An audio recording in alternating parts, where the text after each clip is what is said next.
Now we'll consider a point is 20 mm behind VP lying on HP and 35 mm in front or behind or from RPP. Draw its projections and name the side view. So this is the condition wherein he says behind VP lying on HP. So when you say behind VP, so behind VP condition will going to be there in two quadrants. One it is in second quadrant and the other one is in third quadrant, and it is lying on HP. Suppose if the point has to be lie on second quadrant, it should be above HP. Suppose if the point has to lie on VP, then it should be below HP. So in third quadrant, it should be below HP, but behind VP. But since it is lying on HP, so we need to consider the analysis has to be done by considering both second quadrant and as well as the third quadrant. So here he says 35 mm in front or behind or from RPP. So that is the reason why we need to consider RPP.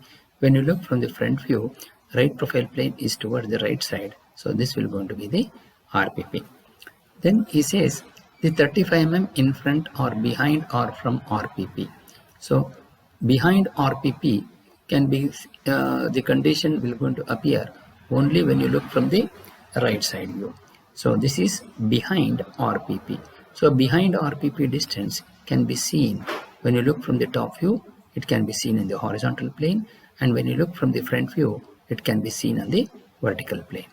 And then he says lying on HP, obviously the point has to be on VP, so the point will going to be P dash, which is on the vertical plane. And when you look from the top view, we can see the distance behind VP. That distance will going to be seen in the horizontal plane, which is P.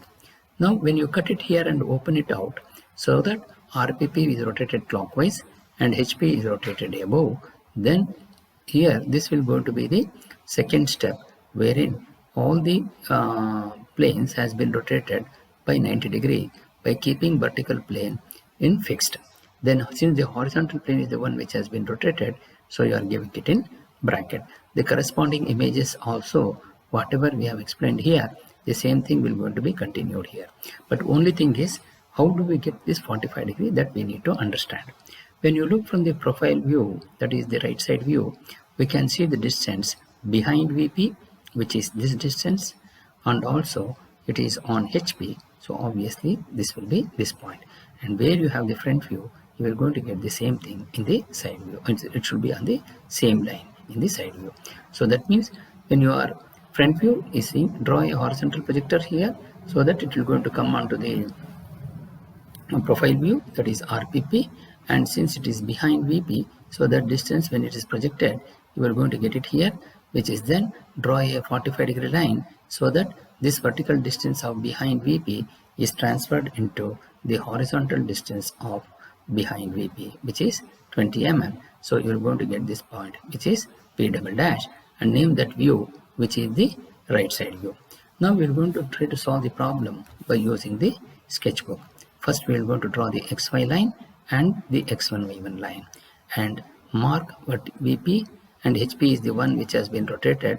Since both the both the planes are overlapping with each other, so HP has to be shown in bracket, and RPP is towards the right side of the X1 Y1 line.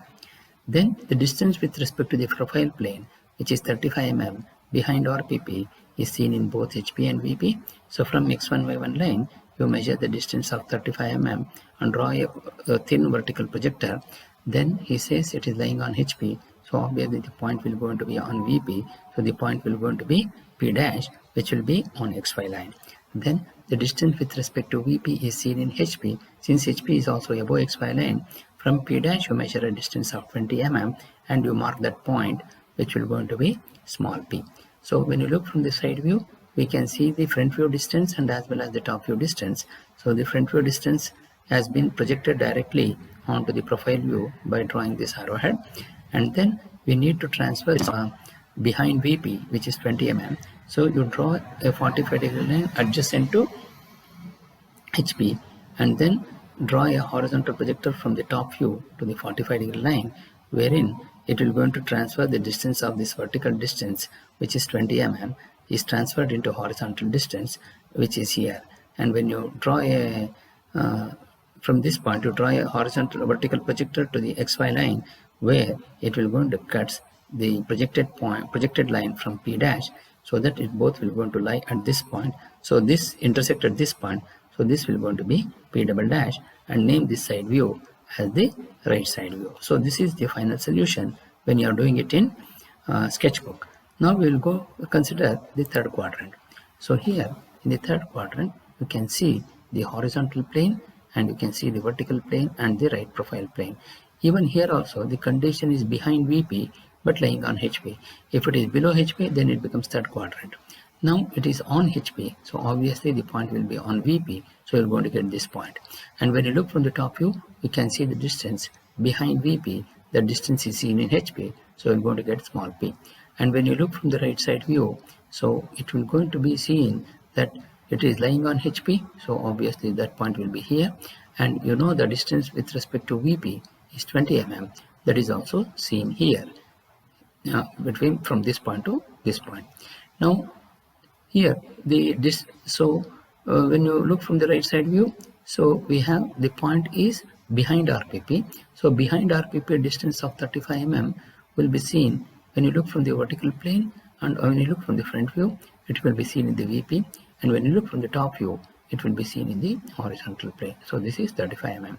So where you have the front view, on that line you are going to get the side view.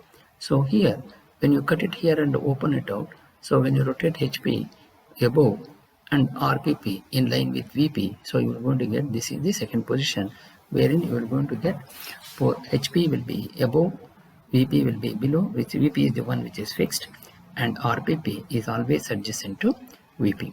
Then the distance with respect to the profile plane, which is 35 mm, is seen in both VP and HP, so that distance has been seen here.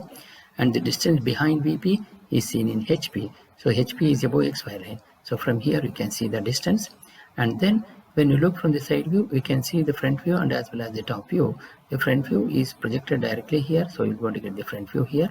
And the distance with respect to the top view, which is behind VP, when it's projected here, so you're going to get 20 mm here. And when you draw a 45-degree line, this 20 mm distance is transferred into horizontal distance, where you have the front view. On that line you will going to get the side view, so this point will going to become P double dash, and since you want to name the side view, it will going to be the right side view. So now we are going to solve the same problem by using the sketchbook. First we are going to draw the XY line and X1 Y1 line, and mark XY and X1 Y1, and mark HP above XY line, VP below XY line, and RPP adjacent to VP, which is below XY line. Then the distance with respect to the profile plane, which is 35 mm, from X1 Y1 line you measure 35 mm and draw a vertical projector. Since it is lying on HP, so obviously the point will be on VP, so you're going to get this point P dash, which is on XY line. The distance behind VP is seen in HP, so that distance you measure from here to above XY line, because HP is above XY line, and you mark that point as P. And draw a horizontal projector from P dash to the profile view, and draw a, so you need to transfer the top view distance. Then you draw a 45-degree line by using the protractor with respect to XY line adjacent to HP. Then draw a horizontal projector from P to the 45-degree line, wherein this 20 mm, which is vertical, is transferred into horizontal distance, where you have the front view. On that line you will going to get the side view, so you are going to get this point P double dash, which will going to be the right side view. So this is how we will be able to solve the problem in third quadrant. But when you compare the third quadrant solution with the second quadrant solution, all the position of all the points, which will P dash will be on XY line, P is above XY line, and P double dash is also on XY line. And when you consider in the third quadrant also, P dash will be on XY line, P double dash is also on XY line, P will be above XY line. But only the criteria that will going to change is HP, VP and RPP. In second quadrant, HP and VP will be above and RPP adjacent to VP. And here HP is above, VP is below, RPP adjacent to VP. So since the solution only changes in the planes, so we can write point P is in second quadrant and as well as in third quadrant, and you can write any one of the solutions.